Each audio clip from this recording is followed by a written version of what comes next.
इसको भी लिख देंगे। अगर हम लोग x पे पावर n का इंटीग्रेशन करते हैं तो x पे power n plus 1 by n plus 1 होता है, क्या सही है? ठीक है। दूसरा देखो, अगर कोई कांस्टेंट हो और x पे पावर n का इंटीग्रेशन हो तो कांस्टेंट बाहर और x पे power n plus 1 by n plus 1 होगा। कांस्टेंट बाहर, x पे power n plus 1 by n plus 1 होगा। ठीक है। थर्ड देखना, ये हुआ था क्या? ये हो गया था क्या? यस सर, हो गया था। हाँ, वेरी गुड। अब देखो, अकेला कांस्टेंट का अगर इंटीग्रेशन करना है, मान लो कांस्टेंट है और dx लिखा है, तो आप यहीं से हम लोग आगे प्रोसीड करते हैं आज। तो आप इसको कांस्टेंट x पे पावर 0 भी तो लिख सकते हैं, क्या सही है? तो क्या यहाँ k को बाहर कर दो, x पे पावर 0 प्लस 1 बाई 0 प्लस 1 करो, तो क्या ये हम लोगों का kx बचा? तो हम आपको एक चीज बता रहे हैं कि आप इसको दिमाग में रखिएगा कि अकेले अगर dx का इंटीग्रेशन करना है तो x होगा। देखो देखो यहाँ पे देखो, यहाँ देखो, k बाहर है, dx का इंटीग्रेशन है, k बाहर है, dx का इंटीग्रेशन है, तो dx का इंटीग्रेशन x। अकेले अगर dt का इंटीग्रेशन करना है तो t होगा, अकेले अगर dv का इंटीग्रेशन करना है तो v होगा। अगर हम तुमसे बोले कि 3 डॉट dt का इंटीग्रेशन करो तो 3 बाहर, dt का इंटीग्रेशन दिस इज 3t। अगर हम तुमसे बोले 3 dy का इंटीग्रेशन करो, 3 बाहर, integration of dy this is 3y and so on. इसमें तो कोई दिक्कत नहीं है आपको, क्लियर है ना? एकदम छोटा सा क्वांटिटी। नाउ सी दैट, जैसे मान लो अब एक क्वेश्चन करते हैं, हम लोग काइनेमेटिक्स को पैरेलल में लेके चल रहे हैं। स्टार्टिंग से हम बता चुके हैं काइनेमेटिक्स पैरेलल में चल रहा है। ठीक है, 2-3 क्वांटिटी देख लिया जाए एक बार, हम आपको सिखाए भी थे।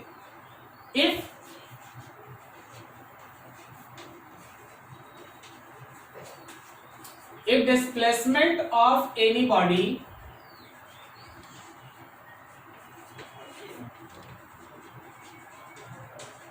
depends on time as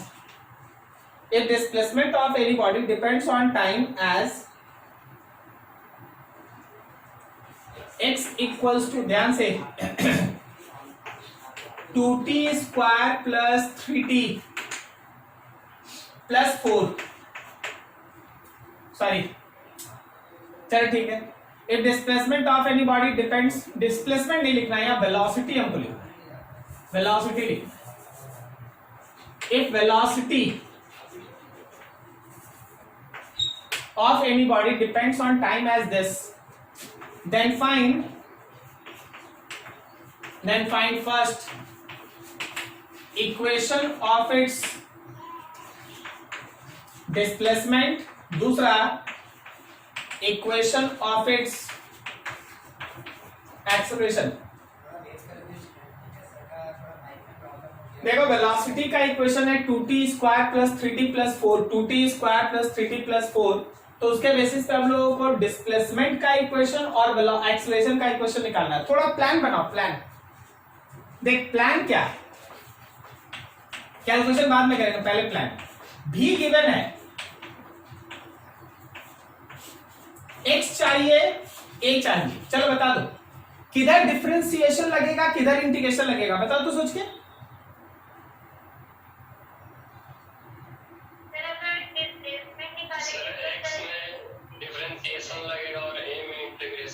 उल्टा हो गया, उल्टा हो गया, रिवर्स हो गया।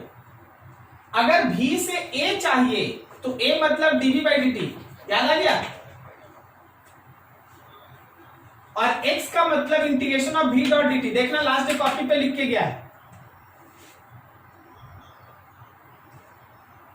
देखना लास्ट डे कॉपी पे लिख के गया है। अगर वेलोसिटी से डिस्प्लेसमेंट चाहिए तो इंटीग्रेशन है, और वेलोसिटी से एक्सेलरेशन चाहिए तो डिफरेंशिएशन है। क्या आपको याद आ रहा है लास्ट क्लास? Yes sir. ठीक है ना। तो यही सब प्लान बनाना पड़ता है, यही प्लान है, बाकी तो कैलकुलेशन। तो मान लीजिए जैसे पहला इक्वेशन ऑफ डिस्प्लेसमेंट इंटीग्रेशन, तो x is integration of v dot dt, समझते चलना आप। x is integration of v का इक्वेशन उतार ले भाई, 2t square plus 3t plus 4 dot dt। इसको 3 बार अलग अलग लिख दो। 2 बाहर इंटीग्रेशन t स्क्वायर dt एक बार, प्लस 3 बाहर इंटीग्रेशन t dt, प्लस 4 बाहर इंटीग्रेशन dt। चलो जी चलो, बताना आंसर, हमको बताना, एकदम आराम से बताना। क्या हम लोग यहाँ टी स्क्वायर के इंटीग्रेशन को टी क्यूब बाई 3 लिख सकते हैं? प्लस 3 टी के इंटीग्रेशन को टी स्क्वायर बाई 2 लिख सकते हैं? और 4 dt का इंटीग्रेशन t लिख सकते हैं? तो ये रहा हमारे डिस्प्लेसमेंट का इक्वेशन। अब चलो एक्सेलरेशन पे काम करते हैं। एक्सेलरेशन का मतलब है भाई dv बाई dt। तो एक्सेलरेशन हो गया हम लोग का d by dt of v का पूरा equation, 2t square plus 3t plus 4। So acceleration is 2 बाहर d by dt of t square plus 3 बाहर d by dt of t और प्लस 4 का डिफरेंशिएशन। तुम तो बताओ भाई, डिफरेंशिएशन एक लाइन में बोल दो, जगह नहीं है मेरे पास, बोल दो फटाफट। क्या पहला वाला 40 है, दूसरा वाला 3 है और last 0? So equation of acceleration is 40 plus 3। क्या आप में से सभी को ये कॉन्सेप्ट समझ में आया? This is all about kinematics. हम लोग काइनेमेटिक्स से स्टार्ट कर चुके हैं, ओके? कहीं किसी को दिक्कत यहां तक?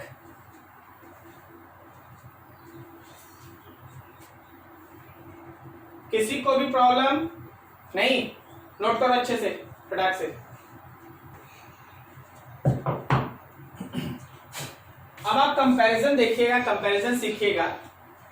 डिफरेंशिएशन में जो जो आप फॉर्मूला लिखे हैं, इंटीग्रेशन में कैसे उसका रिवर्स होता है, आप ये देखेंगे। इसलिए अब आप कंपैरिजन से सारा चीज पढ़ेंगे। हम एक तरफ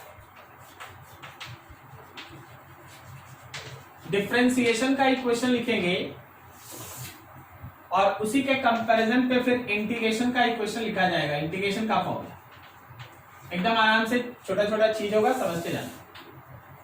देखिए एक बात हम बता देते हैं, आप ये जो फिजिक्स में 3-4 क्लास में कवर करने का कोशिश कर रहे हैं ना, डिफरेंशिएशन, इंटीग्रेशन, स्लोप और ये सब बेसिक मैथमेटिक्स, आप जब मैथ्स पढ़िएगा ना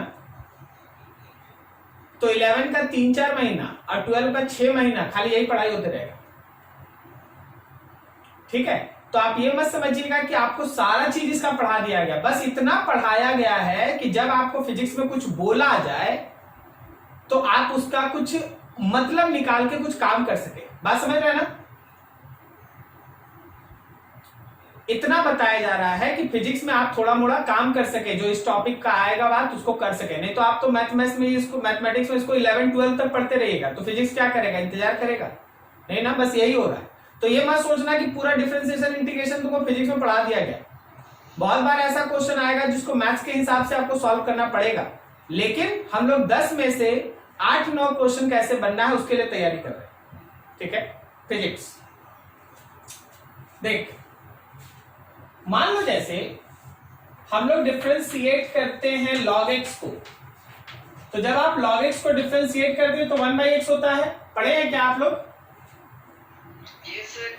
तो ये याद रखना कि अगर आप 1/x का इंटीग्रेशन करेंगे तो वो log x होगा। देख रहे रिवर्स?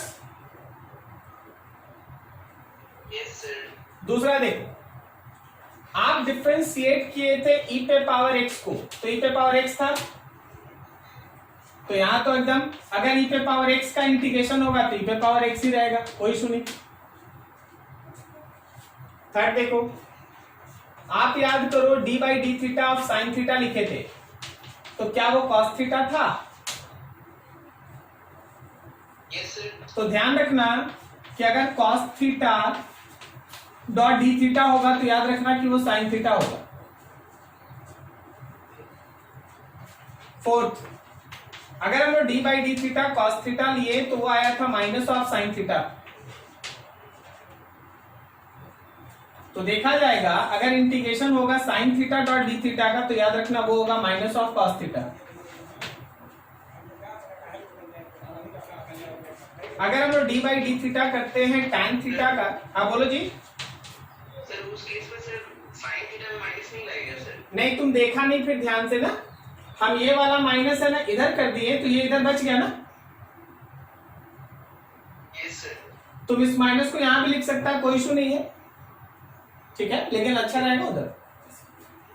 टैन थीटा का इंटीग्रेशन सेक स्क्वायर थीटा, तो ये याद रखना कि अगर सेक स्क्वायर थीटा का इंटीग्रेशन कहीं होगा तो वो टैन थीटा होगा। नेक्स्ट देखो, अगर हम लोगों के पास D by D theta of sec theta है तो आपको लास्ट में ही पढ़ा दिया गया कि sec theta into tan theta होता है, तो उसी को यहां रिपीट कर दो कि अगर इंटीग्रेशन हम लोगों का सेक थीटा टैन थीटा का होगा तो याद रखना वो अकेले सेक थीटा होगा, मतलब रिवर्स, बस reverse. 7 d by D theta of cot theta, your answer is minus of cosec square theta. Integration of cosec square theta d theta is minus of cot theta, ये minus उधर निकाल दो। अगला 8 d by D theta of cosec theta is actually minus cosec theta into cot theta। 8 integration of cosec theta cot theta d theta is minus of cosec theta। बस इतना याद रखो यार, सब काम हो जाएगा। ये और पीछे वाला जो इक्वेशंस बताए थे वो, ये 2 लाइन याद रखो, मैक्सिमम काम यहीं से होगा, इसको भूलना मत बस, ठीक है। नोट करो इसको अच्छे से। हो गया जी? हो गया सर। हाँ ठीक। अब देखिए हम आपके पास लिस्टिंग कर देते हैं कि कहाँ कहाँ आपको मेनली, हम पूरा फिजिक्स तो अभी नहीं बता पाएंगे, लेकिन कहाँ कहाँ नियर अभी महीना 2 महीना के अंदर आप कहाँ कहाँ फिजिक्स में इंटीग्रेशन और कहाँ कहाँ डिफरेंशिएशन लगाइएगा, ठीक है।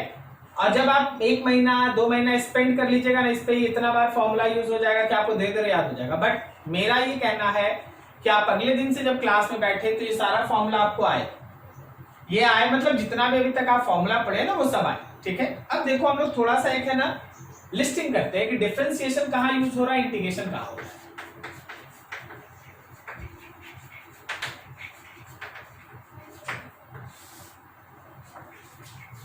डिफरेंशिएशन का एप्लीकेशन जो हम लोग अभी हाल फिलहाल यूज करेंगे। सबसे पहला, अगर आपको वेलोसिटी चाहिए तो आपको डिस्प्लेसमेंट को टाइम के रिस्पेक्ट में डिफरेंशिएट करना है। अगर आपको एक्सेलरेशन चाहिए तो आपको वेलोसिटी को डिफरेंशिएट करना है। अगर आपको फोर्स चाहिए तो याद रखिए आप मोमेंटम को टाइम के रिस्पेक्ट में डिफरेंशिएट करेंगे, ठीक है। अब हम एक जनरल चीज लिखते हैं। 4th, if we required rate of change of y with respect to x,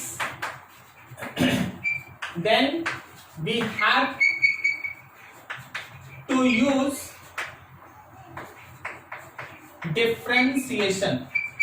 मतलब कभी भी आपको दिखे कि किसी एक फिजिकल क्वांटिटी का रेट ऑफ चेंज निकालना है दूसरे के रिस्पेक्ट में, तो याद रखना हमको डिफरेंशिएशन करना है। अब हम आपको एक और चीज दिखाते हैं। क्या आपको पता है करंट क्या है? तो current is rate of change of flow of charge. सुने आप लोग, करंट क्या है?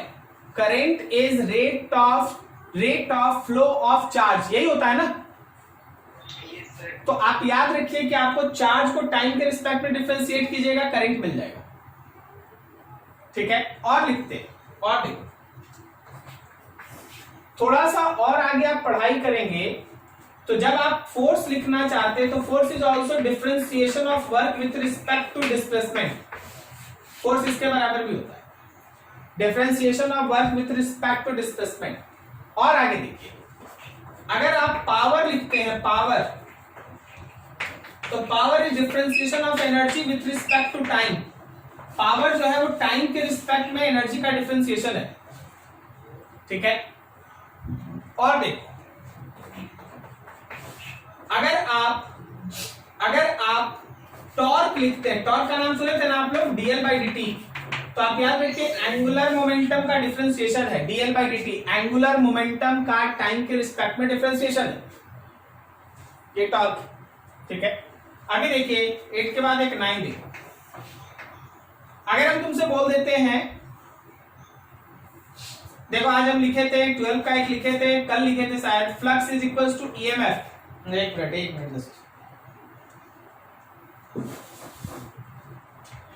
ईएमएफ इलेक्ट्रोमोटिव फोर्स, ये याद रखना, फ्लक्स का डिफरेंशिएशन है with respect to time, d phi by d t. तो ये जितना भी आप देख रहे हैं ना, इन सब में आप अभी सीख चुके हैं कि आपको कुछ नहीं करना, आपको बस डिफरेंशिएशन कर देना है, डिफरेंशिएशन कीजिएगा आपको सारा चीज मिल जाएगा, ठीक है। नोट करो इसको। अब इंटीग्रेशन में दिखाते हैं, जस्ट इसका रिवर्स कर लो, रिवर्स। डिस्प्लेसमेंट चाहिए तो v डॉट dt, dv चाहिए तो a dot dt, f dot dt, dp चाहिए, सब इंटीग्रेशन देगा। चलो आगे बढ़ो, नोट करो, आगे बढ़ो।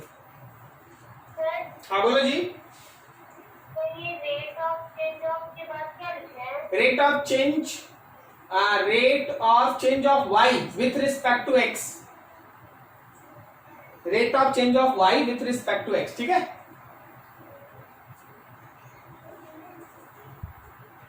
सर रेट ऑफ चेंज के पहले क्या लिखा है? if we required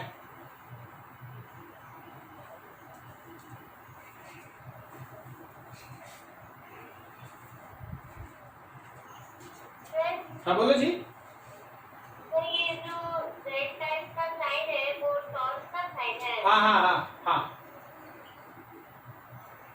टॉर्क का साइन है, वो टॉ कहलाता है, टॉ। L is the angular momentum, ये आप पढ़ेंगे जब आप रोटेशनल मैकेनिक्स पढ़ेंगे ना, उस समय आएगा रोटेशनल मैकेनिक्स।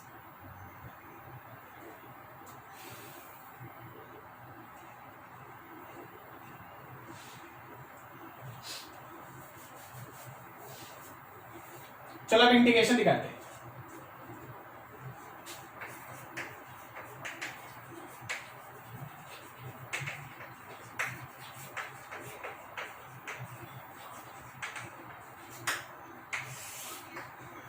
सबसे पहला, अगर आपको डिस्प्लेसमेंट चाहिए तो आप वेलोसिटी को टाइम के रिस्पेक्ट में इंटीग्रेट करेंगे।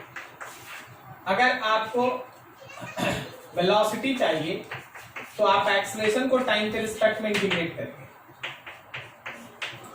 अगर आपको मोमेंटम चाहिए तो आप फोर्स को टाइम के रिस्पेक्ट में इंटीग्रेट करेंगे। फोर्थ, अगर आपको चार्ज चाहिए तो आप करंट को टाइम के रिस्पेक्ट में इंटीग्रेट करेंगे। अगर आपको वर्क चाहिए तो आप फोर्स को डिस्प्लेसमेंट के साथ इंटीग्रेट करेंगे। अगर आपको एनर्जी चाहिए तो आप पावर को टाइम के साथ ऐसे इंटीग्रेट करेंगे। वहां देखो, अगर आपको एंगुलर मोमेंटम चाहिए तो आप टॉर्क को टाइम के साथ ऐसे इंटीग्रेट करेंगे, ठीक है। उसी तरह अगर आपको फ्लक्स चाहिए तो आप ईएमएफ को टाइम के साथ ऐसे इंटीग्रेट करेंगे। ये तरीका है, सिंपल सा तरीका। अब जो आप तुरंत है ना अगले दिन से चैप्टर में inter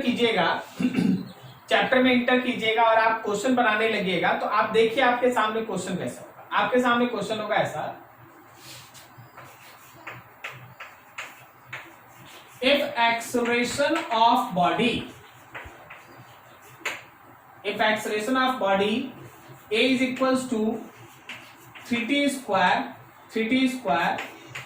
find its velocity at t equals to 2 seconds if it starts from rest, अगर वो रेस्ट से स्टार्ट किया तो हमको वेलोसिटी बताओ। अब स्टूडेंट के दिमाग में आना चाहिए कि ए दिया है, भी पूछ रहा है, तो इंटीग्रेशन या डिफरेंशिएशन?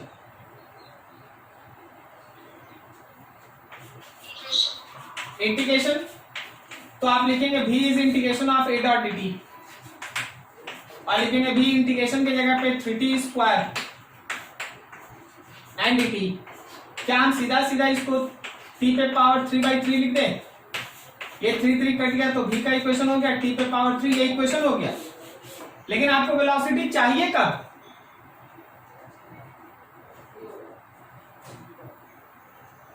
दो सेकेंड। तो वेलोसिटी अगर आपको टाइम 2 सेकेंड पे चाहिए तो आप यहां टाइम की जगह 2 पे पावर 3 पुट कर दीजिए, और आंसर इज 8 मीटर पर सेकेंड। 8 मीटर पर सेकेंड। क्लियर है? नोट करो अच्छे से।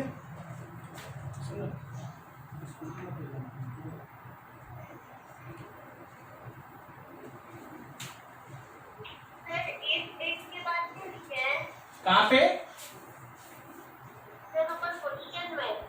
If acceleration, acceleration, acceleration, if acceleration of body is given, find its velocity at t equals to 2 seconds.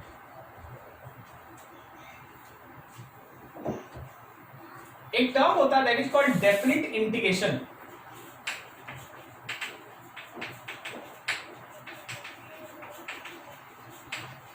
Definite integration, और एक है इनडेफिनिट इंटीग्रेशन। जो अभी तक आप पढ़ रहे थे ना, वो इनडेफिनिट इंटीग्रेशन था। इनडेफिनिट इंटीग्रेशन से ही फिर आगे डेफिनिट इंटीग्रेशन होता है। देखो, इंटीग्रेशन का मतलब क्या होता है? एडिशन ना। इंटीग्रेशन का मतलब होता है जोड़ना। इंटीग्रेशन का मतलब होता है छोटा छोटा चीज को जोड़ना। लेकिन जोड़ना तो है, लेकिन कहां तक जोड़ना है? अगर हम तुमको बोल दें नेचुरल नंबर्स का सम निकालो, क्या तुम आंसर बता सकता है? तुम उसका फॉर्मूला बता सकता है, उसका आंसर नहीं बता सकता। आंसर के लिए तुमको बताना पड़ेगा कि नेचुरल नंबर्स में 1 से लेके 20 तक का सम निकालो, 1 से लेके 100 तक का सम निकालो, ऐसे बताना पड़ेगा ना, 1 से 100। क्या आप समझ पा रहे हैं क्या बोल रहे हैं? जब आप इंटीग्रेशन करते हैं लेकिन कोई लिमिट नहीं लगाते, जैसे ये सब इंटीग्रेशन, इसमें लिमिट नहीं है। देखो, इसमें लिमिट नहीं है, कहां से कहां तक करना है, इसमें लिमिट नहीं है। ये सब कहलाता है indefinite integration. Integration without limit, उसको इंडेफिनिट कहते हैं। जो अभी तक आप पढ़ाई कर रहे हैं, इसमें कहीं लिमिट नहीं है, कहां से कहां तक, कहां से कहां तक, कहां से कहां तक, कोई लिमिट नहीं। लेकिन जब आप इंटीग्रेशन एक लिमिट में करते हैं, इंटीग्रेशन अंडर प्रॉपर लिमिट, उसको कहते हैं डेफिनेट इंटीग्रेशन। जैसे देखिए, जैसे जब आप मान लीजिए, जैसे हम आपको एक एग्जांपल दें, आपको बोल दें कि x पे पावर 3 को इंटीग्रेट करो, योर आंसर इज x पे पावर 4/4, कोई दिक्कत नहीं ना। लेकिन जब हम तुमसे बोले कि इंटीग्रेशन ऑफ x पे पावर 3 डॉट dx करो भाई, कहां से कहां तक? तो 1 से लेके 3 तक। 1 इज कॉल्ड लोअर लिमिट, इसको हम लोग कहते हैं lower limit, and that 3 is called upper limit, उसको हम लोग कहते हैं अपर लिमिट। तो सर अब इसमें क्या करेंगे? कुछ नहीं, जैसे बनाते थे बना ले। मतलब x पे पावर 3 डॉट dx को लिख दो x पे पावर 4/4। लेकिन अब आपको ये लिमिट इस बॉक्स में नीचे और ऊपर लिखना पड़ेगा।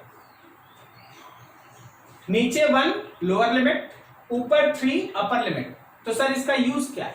अब देख, इसके अगले लाइन में जो भी यहां फंक्शन आता है, जो भी आता है, x पे पावर 4 आए तो x पे पावर 4 लेना, साइन थीटा आए तो साइन थीटा लेना, लॉग आएगा तो लॉग लेना, जो आएगा आएगा। उसमें तुमको पहले पुट करना पड़ेगा अपर लिमिट, 4 पावर है 4 डाल दो, और फिर माइनस करना पड़ेगा लोअर लिमिट 1 पे पावर 4, और नीचे तो 4 था रहेगा। अब इसको आप सॉल्व कीजिएगा। जब आप इसको सॉल्व कीजिएगा तो 999 मतलब 81 minus 1 by 4, 80 by 4 that is 20 is your answer. क्या आपको दोनों में अंतर पता चल रहा है, इंडेफिनिट और इंडेफिनिट में?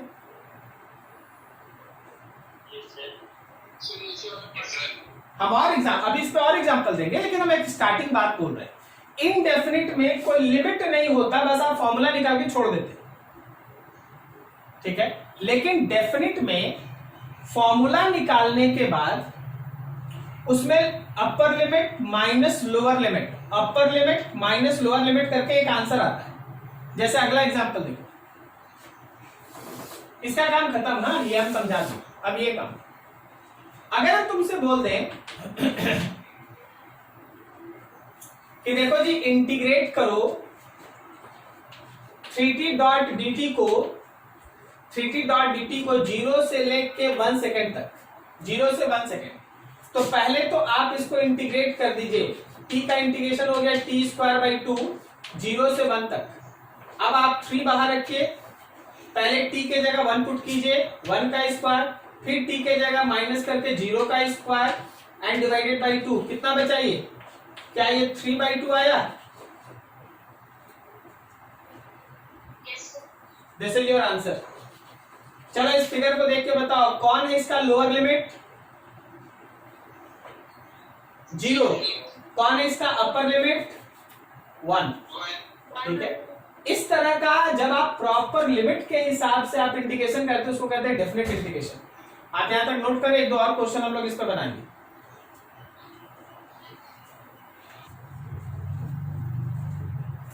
किसी को दिक्कत है ना उधर समझने में? चलिए देखिए अगला एग्जांपल, बहुत सारा एग्जांपल कर लेंगे, इतना कर लेंगे कि सब याद हो जाएगा। अगर हम तुमसे बोले कि साइन थीटा का इंटीग्रेशन करो 0 से लेके 5 तक, तो बोलो ये डेफिनेट इंटीग्रेशन है कि इनडेफिनिट?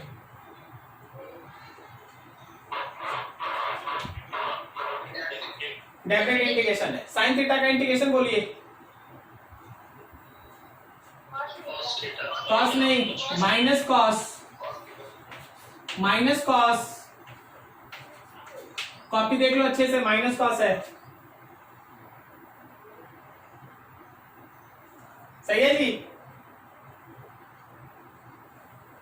अब देखो limit minus cos pi minus cos pi, एक माइनस अपने से होता है और एक माइनस इस इक्वेशन में भी है, माइनस कॉस 0 डिग्री। देखो तो अच्छे से, ये 2 माइनस समझ में आया क्या आपको? एक माइनस होता है और एक इसका फंक्शन में ही माइनस है, क्या बोलता है, समझ में आया? अब देखो ये माइनस कॉस पाई का कोई वैल्यू बोलो भाई, -1, और ये माइनस माइनस प्लस, कॉस 0 का वैल्यू बोलो 1। ये देखो माइनस माइनस +1 और +1, क्या ये आंसर 2 है? तो जब भी आप इस तरह का डेफिनेट इंटीग्रेशन करेंगे ना, यू गेट सम आंसर। अगला देखो, अगर हम तुमसे बोल दें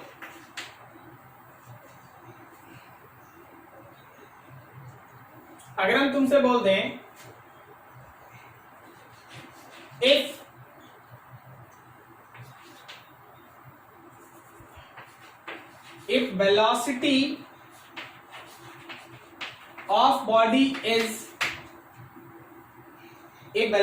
of body is 40 cube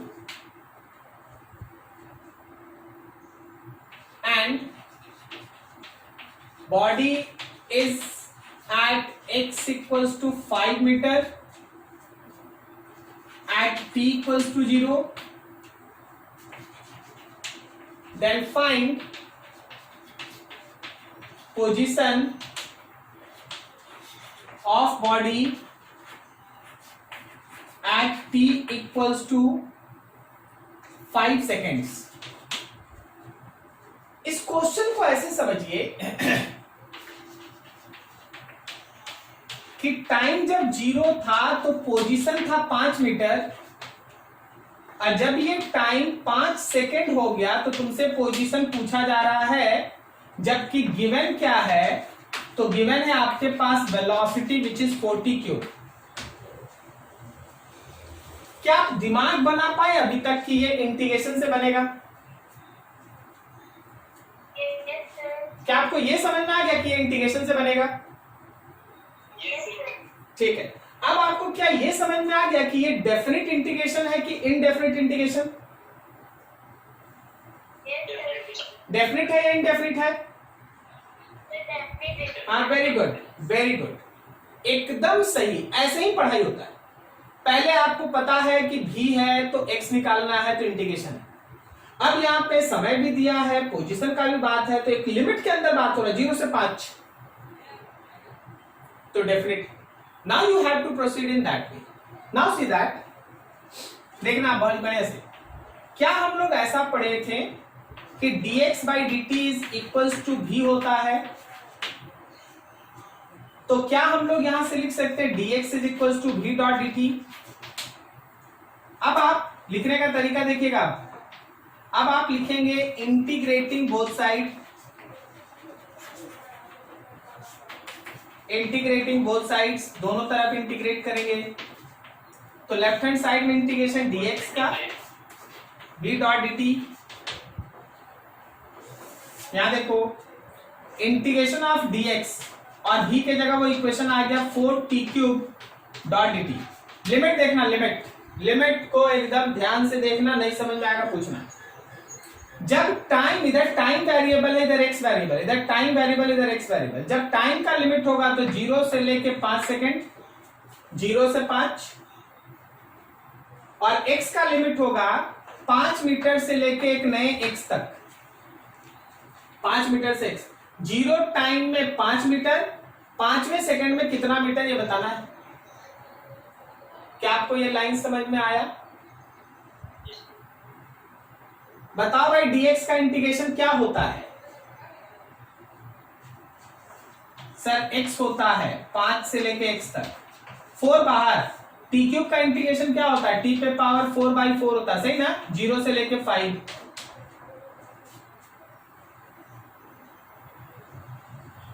क्या बोल रहा है, समझ में आ रहा है?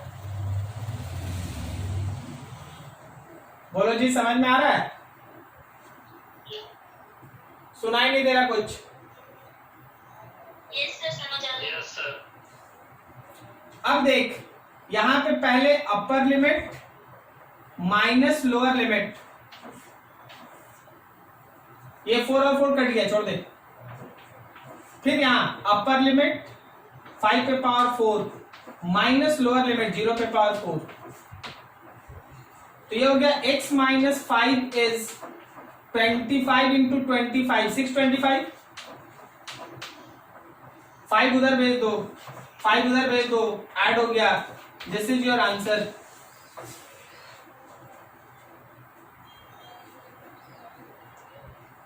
आराम से दिमाग शांत करके आराम से नोट करो, नोट करो बढ़िया से।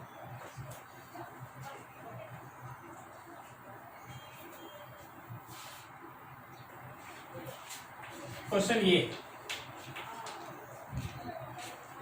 if f equals to 3x, then find work done by this force between x equals to 0 meter and x equals to 4 metre. Force दिया है, वर्क निकालना, बोलो डिफरेंशिएशन या इंटीग्रेशन?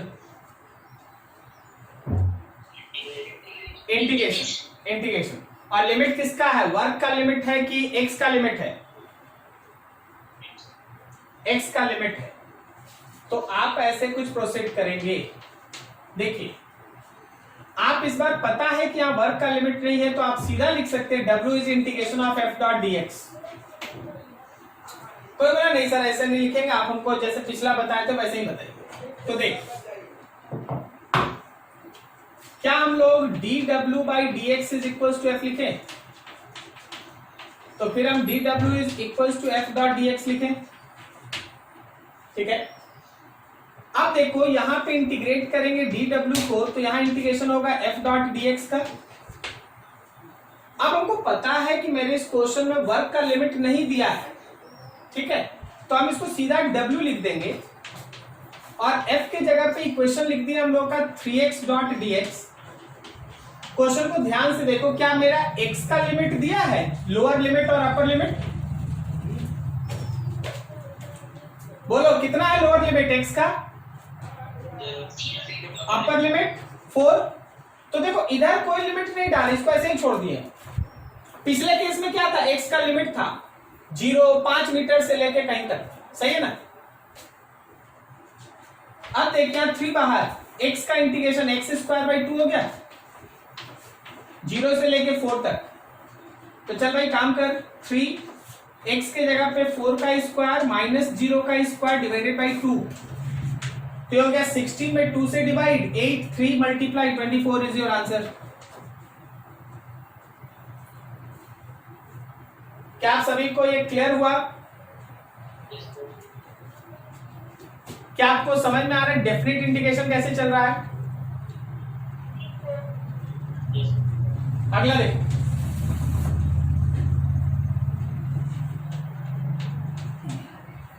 तुमको हम ये कह दें, कि अगर मेरा फोर्स है 2t square, then find change in momentum, word समझना, change in momentum between t equals to 1 second and t equals to 3 seconds।